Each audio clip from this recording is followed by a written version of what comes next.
एक युवक अपने गुरु के पास वर्षों तक रहा, लेकिन गुरु ने उसे कभी कुछ करने के लिए नहीं कहा।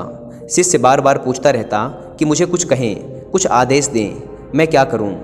लेकिन गुरु हमेशा यही कहते, मुझे देखो, मैं जो करता हूं वैसा करो, मैं जो नहीं करता वह मत करो, इसे ही अपनी सीख समझो।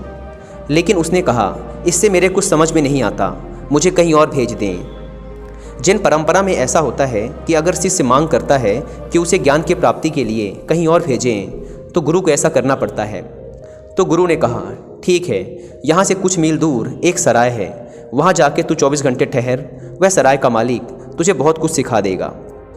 उस शिष्य ने अपने गुरु को प्रणाम किया और वहाँ से चल पड़ा। रास्ते भर वह यह सोचता रहा कि जब इतने बड़े गुरु के पास आकर ज्ञान प्राप्त नहीं हुआ, तो भला वह सराय का मालिक मुझे क्या सिखा देगा? आखिर है तो धर्मशाला का रखवाला ही ना। वह बस बेमन सा चला जा रहा था। वह जब उस सराय के पास पहुंचा, तो उस सराय के मालिक की शकल सूरत देखकर उसका दिमाग खराब हो गया। उसने सोचा कि भला यह मुझे क्या सिखाएगा। लेकिन क्या 24 घंटे तो रुकना ही था, गुरु का आदेश था। साथ ही गुरु ने यह भी कहा था कि देखते रहना, क्योंकि वह धर्मशाला का मालिक शायद कुछ कहे ना, मगर देखते रहना, गौर से जांचते रहना। इसलिए शिष्य उसे ध्यान से देखता रहा। उसने देखा कि वह दिन भर धूल झाड़ता रहा। धर्मशाला में कोई आया, कोई गया, कभी नया कमरा साफ करता, कभी कोई पुराना कमरा साफ करता। बस वह दिन भर धूल ही झाड़ता रहा। शाम को बर्तन साफ करता रहा। रात 11-12 बजे तक वह देखता रहा कि वह सराय का मालिक बस बर्तन ही साफ करता रहा। वह बर्तन साफ करता करता ही सो गया। जब सुबह 5 बजे उस शिष्य की नींद खुली, तो वह भागा कि देखें तो वह सराय का मालिक क्या कर रहा है। उसने जाके देखा तो वह फिर से बर्तन ही साफ कर रहा था। जिन बर्तनों को उसने रात को साफ करके रख दिया था, वह सुबह उठकर उन्हें फिर से साफ कर रहा था। यह सब देखकर उस शिष्य से रहा नहीं गया।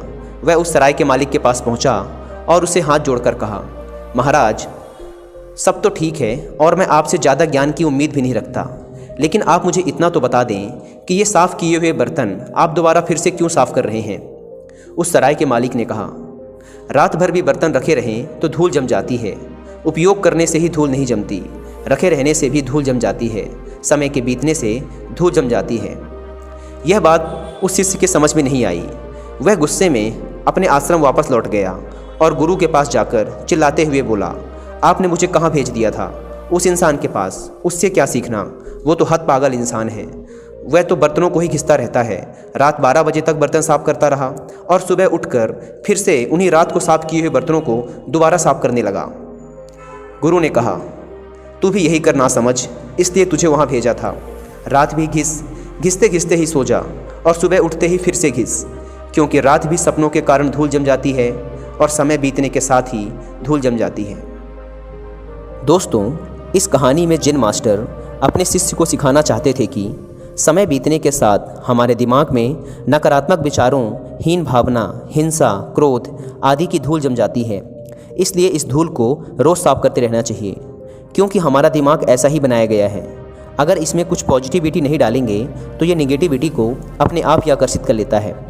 यहाँ जैन मास्टर सिखाना चाहते हैं कि अगर हमें अपने लक्ष्यों को प्राप्त करना है तो अपने आप को हमेशा याद दिलाते रहें कि आप कौन हैं, आपके लक्ष्य क्या हैं और आप क्या पाना चाहते हैं।